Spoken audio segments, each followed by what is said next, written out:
My wife friend-zoned me in our marriage and wants a platonic companionship, and I don't know what to do. My wife, 35F, and I, 35M, have been married for 15 years and together for 20. We have 2 kids, aged 12 and 14, whom we absolutely adore, and we work tirelessly to provide the best possible life for them. For the past 3 years, things have been somewhat bumpy. I understand that our kids are at an age where they require a lot of our attention and resources with school, band, club sports, and other extracurriculars, and I'm aware of the physical and emotional toll this can have on marriages.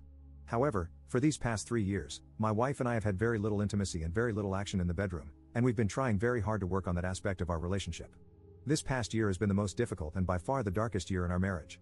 We didn't talk very much and essentially became roommates, co-parenting our kids under the same roof. It was very depressing and very demoralizing. It got to the point where we began contemplating divorce, and it became very dark and gloomy in the household because of that.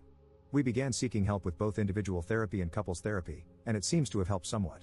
Little by little, we started to get along and have deeper conversations about what our marriage looks like and what we would love for it to look like. This is where it gets tough. As time passed, my wife started to tell me she was no longer in love with me and that she only saw me as a best friend. She said she only loved me in a very platonic way, and this was one of the main reasons she didn't have any desire for intimacy, let alone wanting to smash with me. This was very shocking to me and, quite frankly, I was devastated. I became angry and depressed, and I couldn't fathom the thought that I was no longer wanted or desired by the person I was completely in love with. Things began to deteriorate again, and not long after, we were back to square one. I sat down with her one afternoon and had a heart-to-heart conversation, asking questions about where the root of this problem lies. Her answer was, "I don't know, and that I have built up resentment towards you, but I don't know where it stems from." As you can imagine, this provides very little to no insight into how to approach this. I'm puzzled, frustrated, and do not know what to do at this point. Currently, we've arrived at a place where she says that she has no bedroom drive and no desire for intimacy or connection. She says that all she wants is simply companionship, which basically means our co-parenting roommate dynamic. I asked her what I could possibly do or what it is about me that is so unattractive or undesirable, and her response is always, "I don't know." She stated that she does love me, but it's not the same. She has been feeling disconnected for years and says that our marriage just takes too much work. Her focus is only on the children for now, and that my co-parenting contributions are meaningful to her in our home. I'm at a loss and am mainly venting about my frustration. It's tough to realize that the person you love has no feelings for you. I feel like, at this point, I'm only here to contribute financially and as a parent. I feel like what she means by companionship is that she's comfortable with the convenience of having a good father for our kids and my financial contribution to the household. Regarding intimacy and smashing, she basically told me that it's not something she's interested in or wants at this time. She mentioned that the only way to get to a point for any of that is to be intoxicated, which I believe is incredibly awful and very wrong. I told her I do not think forcing herself to smash or be intimate by drinking or anything else is good, and I declined to be a part of that. To my surprise, it upset her and made her more distant. We're both extremely honest and transparent. We've never cheated on each other, and we are always free to look through each other's phones, emails, socials, etc., though we hardly ever do. I asked her if there was someone else, and she declined. Honestly, I believe her. We then peacefully went through each other's things, and as expected, everything was clean. We've always been very straightforward, even with the hard topics, so I don't sense any foul play or infidelity. I do not know how to help our situation, and I'm starting to become a bit anxious and desperate. We're both fairly young, healthy individuals and good-looking. We both have good careers and are good parents. I'm just not sure how our lives could have driven us to this point. I'd love some outside perspective on this matter and some insight on how to address something like this. It feels so awful to be unwanted and undesired by my own spouse. I hate it. Op in the comments. We did some swinging in the past, which was fun for a while. We mutually decided to stop, and we have established that it's not the issue. When we were swinging, however, our marriage seemed to be in a good place. This is something we disclosed with our couples therapist to ensure we weren't neglecting a potential issue. I asked my wife if her experiences during swinging were affecting her view of our relationship, and she said they weren't. Our swinging experience was always together and very under the sheets fun-driven, nothing really emotional or poly. The truth is, I have to believe her at her word. I have no reason to distrust her. To date, she's always been very straightforward and never afraid of dealing with things head-on, no matter how painful. Update 1. I wanted to give you an update on how the therapy session with my wife went this week. I'm not sure if this is helpful, but I took many of the responses, comments, and suggestions from my initial post and put together some points I wanted to discuss with our couples therapist to help us navigate some of the core issues affecting our situation. One of the main things that has come up is the term resentment. It has been really eating me up inside knowing my wife keeps telling me she doesn't know why she's resentful or why this is affecting her emotionally and mentally. I brought this up with our therapist once again and resurfaced the conversation about being married for so long and being together since we were 14 years old.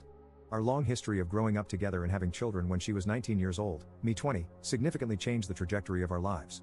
We experienced severe poverty and many hardships in the process, and we essentially had zero social life for the past 10 years because we were so busy raising kids.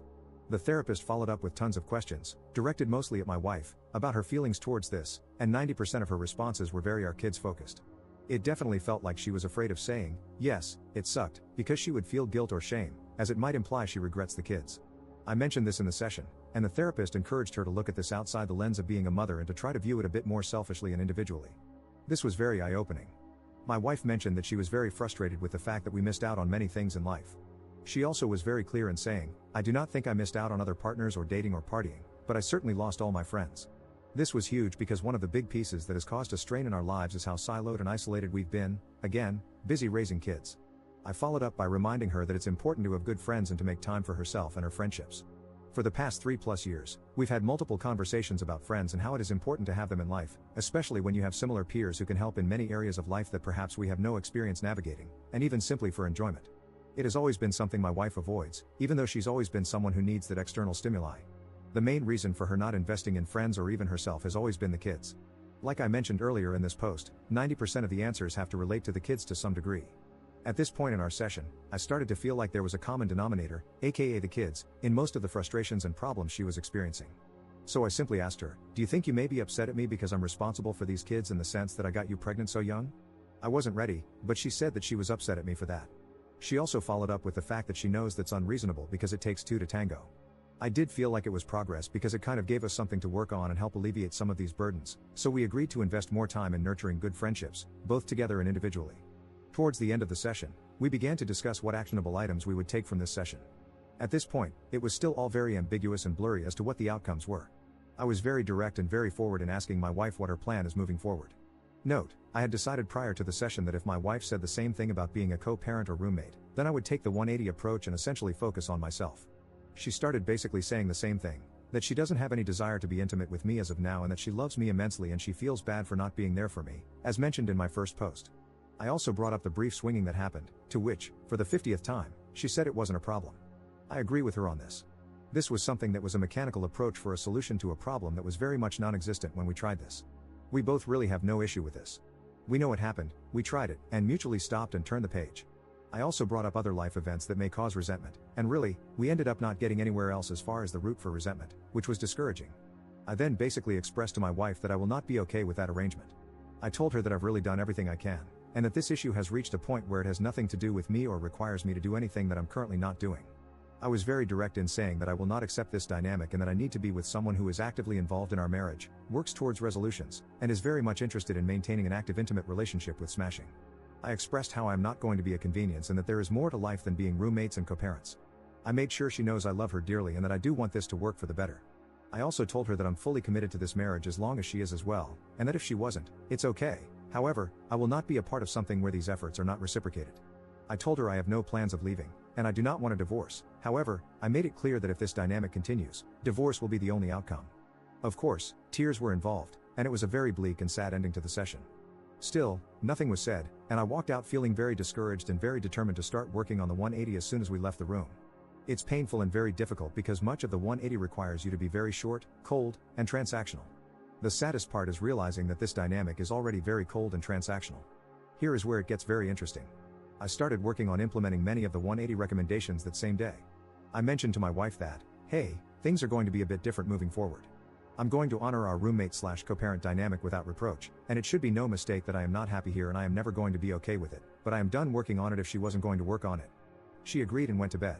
I started to build distance and basically focused on myself, very short and transactional. She asked for help with some of her personal things, to which I declined, and it really shocked her. She was upset, saying I was being petulant. I explained to her that she is now fully in charge of her own life and her own issues. We didn't talk all day, and we only spoke when necessary. A few days I kept this going, and she was very visibly upset and stressed. I typically react to that with gestures of help or nurturing, but I didn't this time. That night, she was crying, telling me she's stressed and she thinks something is wrong with me because I'm indifferent. I simply listened, then I told her that this is the dynamic she proposed and that I'm simply, much like her, taking care of myself and focusing on myself. I'm not going to lie, it has been very hard to be cold and distant because, as I mentioned before, I love her and I wish I could hold her and cherish her. However, I know this is somewhat manipulative in a way just to get her way and still keep me in the friend zone, so I've been staying the course. We're now going on a week of this 180, and let's just say there have been many changes on her side. I think she is starting to realize there is more to me than just friends and co-parenting. I sent her a text a few days ago essentially itemizing bills and separating the financial responsibilities 50-50, and she lost her crap. She basically told me it was out of left field, to which I responded, "Hey, friends go in 50-50 and as your friend, I expect nothing less." This was very eye-opening because it gave me a glimpse of how I'm really taken for granted and how her level of comfort and convenience at my expense is really overlooked. I pushed through anyway and basically told her that this is the new dynamic she asked for and that it's still a bargain because she would have to be 100% if she was on her own. I'll wrap up with this. While the 180 has been working in many different areas, I am still very much sad about the overall situation. There have been many eye-opening statements being said and realizations that have not been pleasant to encounter. It has also sparked new energy and new efforts on her side as well. She's definitely seeking to talk to me more often, and while it's hard to turn down, I hope if things improve, this continues to happen. I've also noticed that she's making more time for herself aside from being a mom, which is huge because she pretty much neglected herself for years. I'm very pleased seeing her be more herself. My hope is that as we work on ourselves, the marriage improves. There really is no telling at this point where this will go. We are very much cordial and amicable even to this day, and that's a very good sign. Boundaries are set, and expectations are very clear, and I feel that no matter the outcome, I will be at peace with everything that has been done. We're still going to continue the couples therapist until we either rekindle our marriage or end up in divorce. I feel like having this unbiased third party really helps as a witness and as a guide through this. No matter what, I will always love my wife. However, I will not participate in a smashless, intimacy-less marriage because we both deserve better.